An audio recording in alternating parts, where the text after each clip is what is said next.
Hi friends, welcome to Preejasamayal. இன்றைக்கி நம்ம சேனலில் சிக்கன் ரெசிபீஸ் தான் பார்க்க போகிறேன். Chicken gravy, chicken biryani, chicken பொரிச்சது. இந்த ரெசிபீஸ் எல்லாம் எப்படி பண்ணுறேன்னு நம்ம இப்போது வீடியோக்குள்ளே போய் பார்க்கலாம். அதுக்கு முன்னாடி Preejasamayal சேனலை சப்ஸ்கிரைப் பண்ணாமல் நீங்கள் பார்த்துட்டு இருந்தீங்கன்னா சேனலை சப்ஸ்கிரைப் பண்ணிக்கோங்க. பக்கத்தில் இருக்கிற பெல் பட்டனை ப்ரெஸ் பண்ணி விடுங்க. அப்போ தான் நான் போடுற வீடியோஸ் உங்களுக்கு அப்பப்போ நோட்டிஃபிகேஷன் கிடைக்கும். ஃபஸ்ட்டு நான் சிக்கன் கிரேவி பண்ண போகிறேன். சிக்கன் கிரேவிக்கு வெங்காயம் தக்காளி எல்லாமே வதக்கி அரைக்க போகிறேன். இப்போ இதில் நல்லெண்ணெய் சேர்த்துருக்கேன். 1.5 ஸ்பூன் அளவுக்கு மிளகு, 1 ஸ்பூன் சீரகம், 1 ஸ்பூன் சோம்பு சேர்த்துருக்கேன். இது எல்லாம் நல்லா பொரிஞ்சு வந்தோடனே இதில் வெங்காயம் சேர்த்துக்கலாம். நான் இன்றைக்கி 2 பெரிய வெங்காயத்தை கட் பண்ணி எடுத்து சேர்த்துருக்கேன். கொஞ்சம் பெருசாகவே கட் பண்ணியிருக்கேன். ஏன்னா நம்ம வதக்கிதே அரைக்க போகிறோம், அதனால் பெருசாகவே கட் பண்ணிக்கலாம். இப்போ இது எல்லாத்தையும் ஒரு தடவை மிக்ஸ் பண்ணி விட்டுட்டு இதில் தக்காளி சேர்த்துக்கலாம். நான் இன்றைக்கி 2 தக்காளி எடுத்திருக்கேன். சின்ன தக்காளி பழமாக 2 எடுத்திருக்கேன். தக்காளியும் சேர்த்த பிறகு நல்லா வதக்கிடலாம்.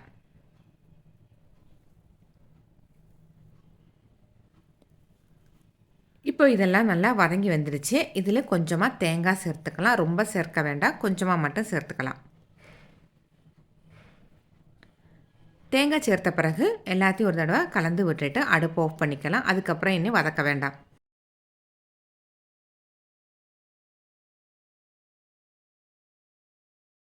சூடு ஆறின பிறகு இதை மிக்சியில் நல்லா அரைச்சி எடுத்துடலாம்.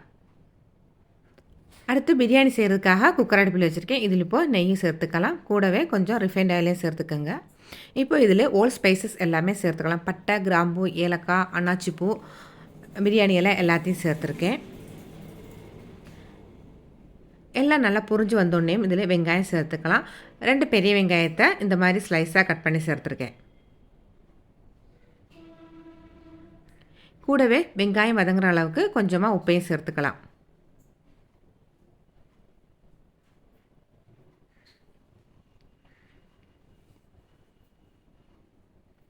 வெங்காயம் நல்லா வதங்கி வந்துருச்சு. இதில் 1 ஸ்பூன் அளவுக்கு இஞ்சி பூண்டு பேஸ்ட்டு சேர்த்துக்கலாம்.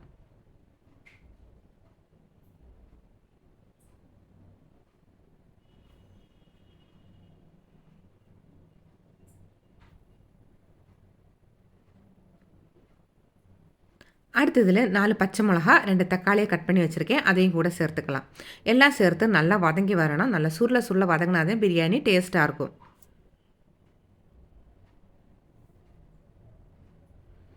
இப்போ இதில் புதினா, கொத்தமல்லி 2யும் சேர்த்துக்கலாம்.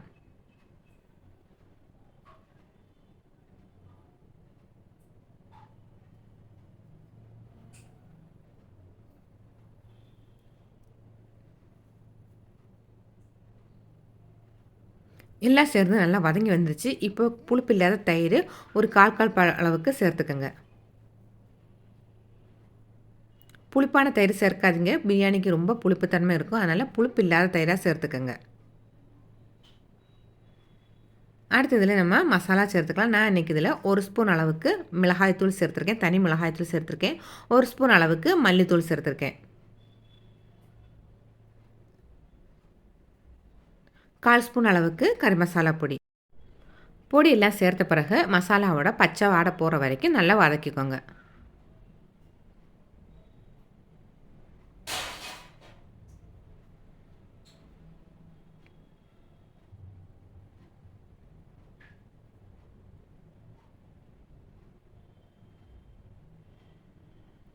இப்போ இதில் சிக்கன் சேர்த்துக்கலாம். நான் இன்றைக்கி 1/2 கிலோ அளவுக்கு சிக்கன் எடுத்திருக்கேன். இதை இப்போ இதோட சேர்த்துக்கலாம்.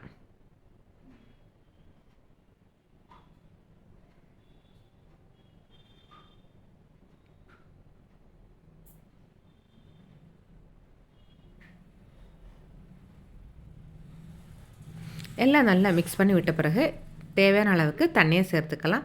நான் இன்றைக்கி 1.5 டம்ளர் அரிசி எடுத்திருக்கேன். அதனால் 3 டம்ளர் தண்ணி சேர்த்துருக்கேன். அரிசி நான் இன்றைக்கி பொன்னி ரைஸில் தான் செய்திருக்கேன். பிரியாணி அரிசியில் செய்யலை, பொன்னி ரைஸில் தான் செஞ்சுருக்கேன். நம்ம சாப்பாடுக்கெல்லாம் யூஸ் பண்ணால் அந்த ரைஸ் தான். இப்போ எல்லாம் நல்லா கொதி வர ஆரம்பிச்சுது. இதில் இப்போ நம்ம ஊற வச்சுருக்கிற அரிசியை சேர்த்துக்கலாம். பிரியாணி செய்ய ஆரம்பிக்கும் போதே நான் அரிசியை ஊற வச்சுருந்தேன். இந்த ஸ்டேஜில் உப்பெல்லாம் பார்த்துக்குங்க. நான் ஃபஸ்ட்டு வதக்கும்போது கொஞ்சம் உப்பு போட்டேன். இப்போது எல்லாம் கூட்டி வச்ச பிறகும் தேவையான அளவுக்கு உப்பையும் போட்டுட்டேன். இப்போ குக்கரை மூடி வச்சு 3 விசில் விட்டு எடுத்துக்கலாம். 3 விசிலே நம்மளுக்கு பிரியாணி இங்கே சூப்பராக ரெடி ஆயிரும். அடுத்து சிக்கன் கிரேவி பண்ண போகிறேன். அதுக்கு தக்காளி வெங்காயம் எல்லாம் நல்லா ஆறின பிறகு அரைச்சி எடுத்து வச்சுட்டேன். இப்போ இதில் நல்லெண்ணெய் சேர்த்துக்கலாம். நல்லெண்ணெய் சேர்த்த பிறகு கொஞ்சமாக கருவேப்பிலை, 1 ஸ்பூன் அளவுக்கு இஞ்சி பூண்டு பேஸ்ட்டு.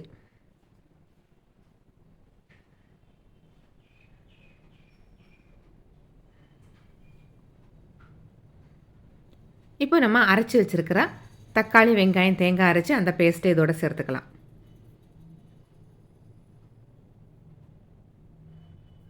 மிளகு சீரகமெல்லாம் நம்ம வதக்கி போட்டு அரைக்கும்போது நம்மளுக்கு நாட்டுக்கோழி குழம்போட அதே டேஸ்ட்டு இதில் இருக்குது. இந்த சாதா பிராய்லர் சிக்கனையும் அந்த நாட்டுக்கோழியோட டேஸ்ட்லேயே இருக்கும் நம்மளுக்கு.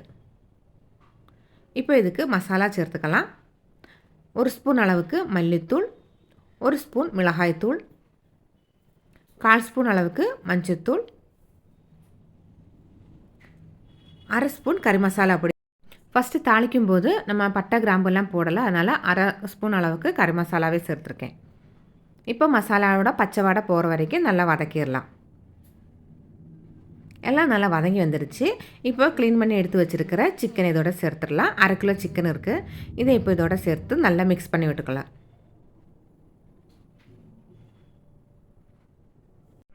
உங்கள்கிட்ட குழம்பு மிளகாய்த்தூள் இருந்தால் அதை கூட சேர்த்துக்கோங்க. இப்போ இதில் சிக்கனுக்கு தேவையான அளவுக்கு உப்பையும் சேர்த்துருக்கேன்.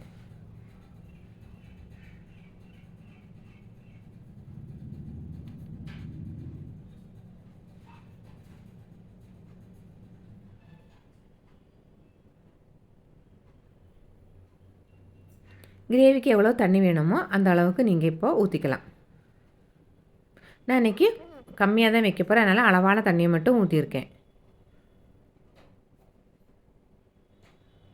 குக்கரில் 3 விசில் விட்டு எடுத்தேன்னா சிக்கன் குழம்பு இங்கே சூப்பராக ரெடி ஆயிரும்.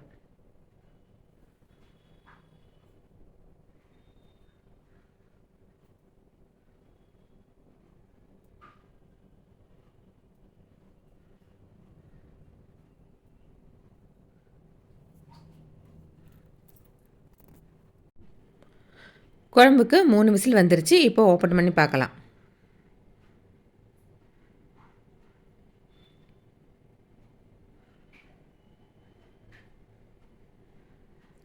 சூப்பரான சிக்கன் குழம்பு இங்கே ஈஸியாக ரெடி ஆயிடுச்சு. இது ரொம்ப ரொம்ப ஈஸியாக இருக்கும், டேஸ்ட்டும் ரொம்ப நல்லாயிருக்கும். இப்போ இதுக்கு மேலே கொஞ்சோண்டு புதினா கொத்தமல்லி மட்டும் தூவிக்கலாம்.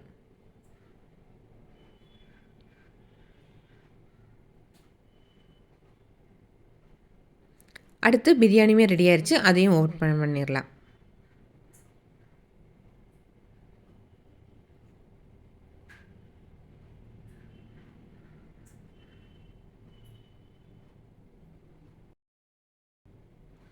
சூப்பராக ஒன்றுக்கு ஒன்று ஒட்டாமல் உதிரி உதிரியாக சூப்பரான பிரியாணி நம்மளுக்கு இங்கே ரெடி ஆயிடுச்சு.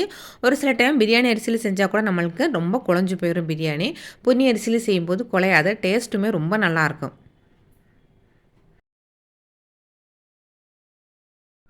இந்த மாதிரி ஒரு தடவை நீங்களும் வீட்டில் ட்ரை பண்ணி பாருங்கள். வீடியோ பார்த்துட்டு இருக்கும்போதே மறக்காமல் வீடியோவுக்கு லைக் பண்ணிடுங்க. லைக் பண்ணிவிட்டு தொடர்ந்து பார்த்துக்கிட்டே இருங்க.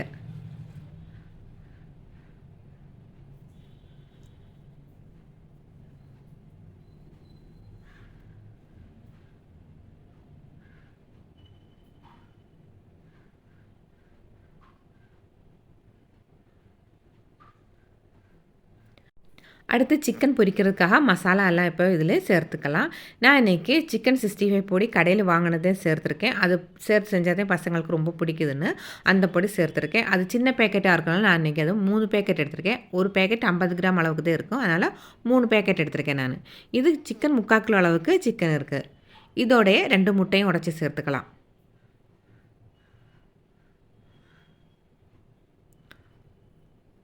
2 ஸ்பூன் அளவுக்கு அரிசி மாவு சேர்த்துக்கலாம். அரிசி மாவு சேர்க்கும்போது நம்மளுக்கு சிக்கன் நல்லா கிறிஸ்பியாக இருக்கும். 1 ஸ்பூன் அளவுக்கு இஞ்சி பூண்டு பேஸ்ட்டு,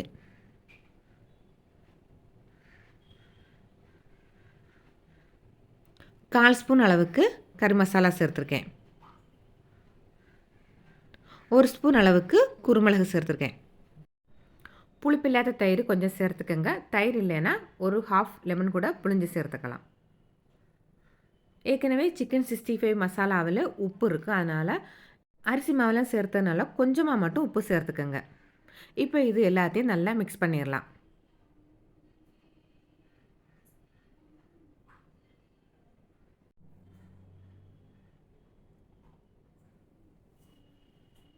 இந்த மசாலா எல்லாம் சேர்த்து கலந்துட்டு ஒரு 1/2 அன் ஹவர் ஃப்ரிட்ஜில் வச்சுருங்க.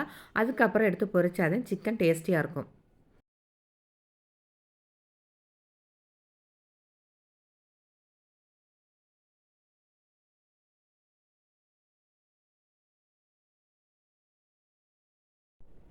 இப்போ எல்லாம் நல்லா மிக்ஸ் பண்ணி விட்டுட்டேன். இதுக்கு மேலே கொஞ்சமாக கருவேப்பிலை சேர்த்துக்கலாம். நம்ம பொரிக்க ஆரம்பிக்கும்போது கருவேப்பிலையும் சேர்த்து நல்லா கலந்து விட்டுட்டு பொரிச்சு எடுத்துடலாம். ஒரு 1/2 அன் ஹவர் இப்படியே இருக்கட்டும். ஒரு 1/2 அன் ஹவருக்கு அடுத்து ஆயில் நல்லா ஹீட் ஆயிடுச்சு. நல்லா ஹீட் ஆன பிறகு இப்போ நம்ம நல்லா கலந்து விட்டுட்டு சிக்கன் எல்லாம் இதில் போட்டு எடுத்துக்கலாம். கருவேப்பிலோட சேர்த்து போடுங்க. அப்போ தான் நல்லாயிருக்கும். அந்த கருவேப்பிலோட ஸ்மெல்லெல்லாம் சிக்கனுக்குள்ளேயே நல்லா வந்துடும். நல்லா ஹீட் ஆன பிறகு சிக்கன் எல்லாத்தையும் போட்டுட்டு அடுத்து அடுப்பு சிம்மில் வச்சுக்கோங்க. அப்போ தான் சிக்கனுக்கு உள்ளே எல்லாம் நல்லா வெந்து வந்துடும். வெளியில் நல்லா கிறிஸ்பியாகவும் இருக்கும்.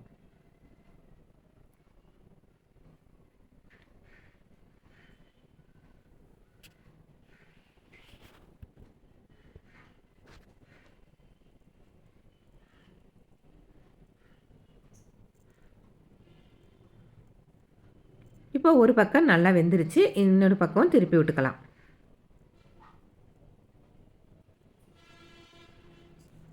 இப்போ 2 பக்கமே நல்லா ஃப்ரை ஆயிடுச்சு. இதை நம்ம எடுத்துடலாம். சூப்பரான லஞ்ச் ரெசிபீஸ் எல்லாமே இங்கே ரெடி ஆயிடுச்சு. சிக்கனை வச்சு எனக்கு எல்லாத்தையும் பண்ணியிருக்கேன். கூடவே தயிர் வெங்காயம் வச்சுருக்கேன். இந்த வீடியோ உங்களுக்கு பிடிச்சிருச்சுன்னா லைக் பண்ணுங்கள், ஷேர் பண்ணுங்கள், சப்ஸ்கிரைப் பண்ணுங்கள். வீடியோ பற்றின ஃபீட்பேக் என்னென்னு மறக்காமல் சொல்லிடுங்க. இந்த ரெசிபீஸ் எல்லாம் நீங்கள் வீட்டில் செஞ்சு பாருங்கள். செஞ்சு பார்த்துட்டு எப்படி இருக்குன்னு சொல்லுங்கள். தேங்க்ஸ் ஃபார் வாட்சிங்.